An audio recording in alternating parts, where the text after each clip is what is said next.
भाग्य बड़ा है या कर्म? इस सवाल का जवाब इतना पुराना है कि शायद पृथ्वी थोड़ी गर्म थी तब इस पे बहस हुई होगी। कहा जाता है कि भाग्य वो मेहमान है जो बिना बताए अचानक घर आ जाता है, कभी मिठाई लेकर तो कभी खाली डिब्बा पकड़ा कर। और कर्म वह पड़ोसी है जो रोज दरवाजे पर खटखटाता है, चल भाई कुछ काम कर ले वरना तेरी कहानियाँ कौन सुनेगा। सच तो ये है कि भाग्य बड़ा हो सकता है पर कभी कभी ही आता है, जबकि कर्म छोटा लग सकता है पर हर दिन साथ खड़ा रहता है। बिल्कुल उस दोस्त की तरह जो दिखने में साधारण हो पर मुसीबत में सुपर हीरो बन जाता है। कर्म वो दीपक है जो भाग्य के अंधेरे को भी रोशन कर देता है। और हंसी की बात तो ये है, जब हम कर्म करते हैं तब भाग्य भी डर जाता है और सोचता है या कहता है, अरे ये तो सच में मेहनत कर रहा है, चलो मैं भी इसकी मदद कर देता हूँ। भाग्य को लोग प्राप्त गति मानते हैं, जो मिलना है वो मिलके ही रहेगा। कर्म को लोग प्रयास मानते हैं, जो आप अपने हाथ से रच सकते हैं।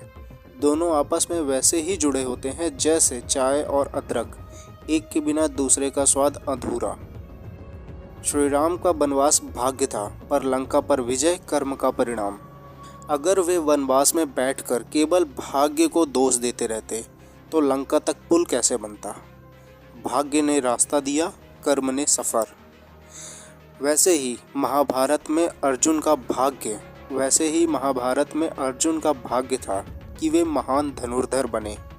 पर ये याद रखिए, उसने एक पीपल के पत्ते को तीर से छेद कर अपनी कला को तलवार की धार पर रखा है। भाग्य ने प्रतिभा दी, कर्म ने उसका प्रबंधन किया। और चाणक्य का तो याद ही होगा, चाणक्य का भाग्य उन्हें राजा नहीं बना सकता था, मगर कर्म ने उन्हें इतिहास का सबसे प्रभावशाली राजनीति दार्शनिक बनाया।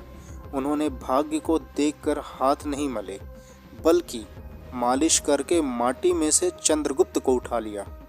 अगर भाग्य ही सब कुछ होता तो कभी कभी सोफे पर बैठे आदमी के भी पेट में सिक्स पैक और एब्स निकल आते, और चाय पीते पीते लोगों को बिना पढ़ाई के आईएएस लिखकर भेज दिया जाता। पर ऐसा होता नहीं है, क्योंकि भाग्य सीधा सीधा बोल देता है, भाई मैं सीढ़ियाँ दे सकता हूँ, चढ़ना तुझे ही पड़ेगा।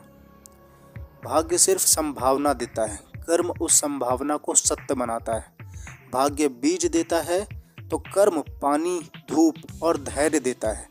बिन कर्म के बीज भी जल जाता है और फिर लोग भाग्य को दोष देते रहते हैं। इसलिए अगर प्रश्न ये है कि भाग्य बड़ा या कर्म, तो जवाब होगा भाग्य शुभ हो सकता है, पर महान वही होता है जो अपने कर्मों से भाग्य को भी प्रणाम करवा दे।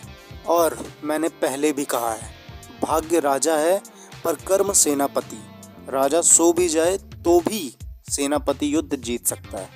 अगर तुम्हें तुम्हारे सवाल का जवाब मिल गया हो तो वीडियो को लाइक करना, चैनल को सब्सक्राइब करना और शेयर करना उन्हें जो कहते हैं भाग्य ज़्यादा बड़ा होता है।